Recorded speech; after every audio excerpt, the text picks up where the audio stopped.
Steve worked for an upscale temp agency. It was his job to fill difficult positions and ask the hard questions to see if people really qualified for the jobs they were after.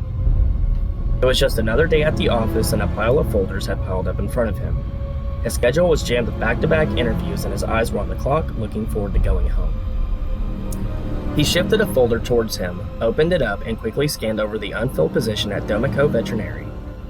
This was a hard one since the employer had a contract with the city shelter, and the job involved putting down overflow animals that were otherwise healthy. Steve's eyes grimaced.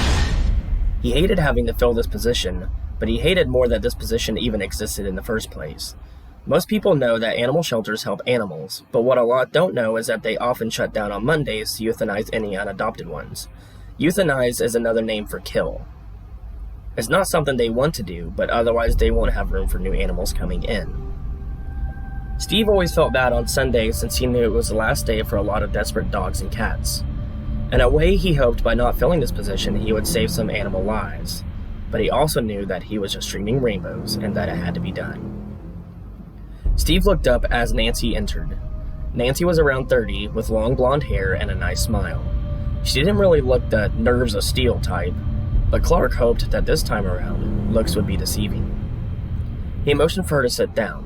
They made some small talk, but then Clark cut to the chase. I'll be honest and straightforward, and if you want the job, I need you to answer truthfully and directly too. She nodded, ready. What we're really looking for is someone who won't flinch at killing them. Nancy didn't flinch. This was a good sign. I can handle that, said Nancy. Inside, Steve felt sick. A quarter of the job involves making sure they don't get sick, but the rest is putting them down. You've obviously done that before? Nancy nodded her head. Off the record, how do you do it? Nancy thought about it for a moment. I've looked into their eyes and watched the life go out of them. I've done it in quite a few different ways. Something about her statement disturbed Steve, but here was his first candidate who actually seemed fine with the position.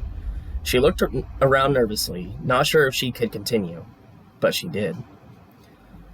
The younger they are, the easier it is, since they don't really know what's coming next.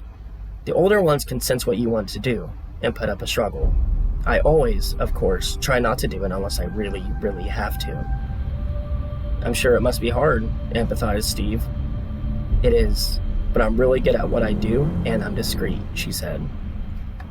He shook Nancy's hand and said he'd get back to her, then placed her file in the great possibility pile. As she was leaving, his next interviewee entered, a man in his late 40s with a long beard and pierced nose. Steve looked down at his desk, confused. In front of him was a folder to be the executive nanny for several children. You're here for the nanny position?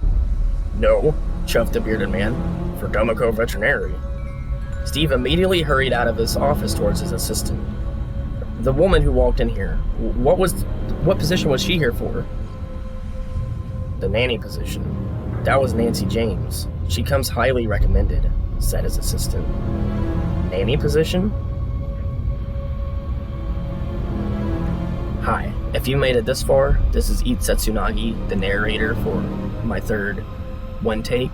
I really appreciate you making it this far and sticking around and listening. As you can tell, I've made 2 slight upgrades.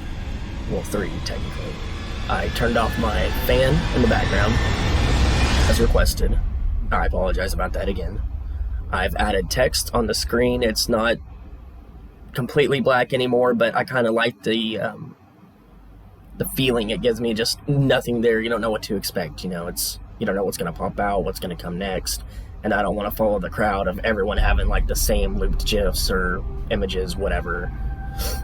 And the music, I'll try to cite that later on. I'll try to refine what it was. But this is a creepypasta called Cat Killer.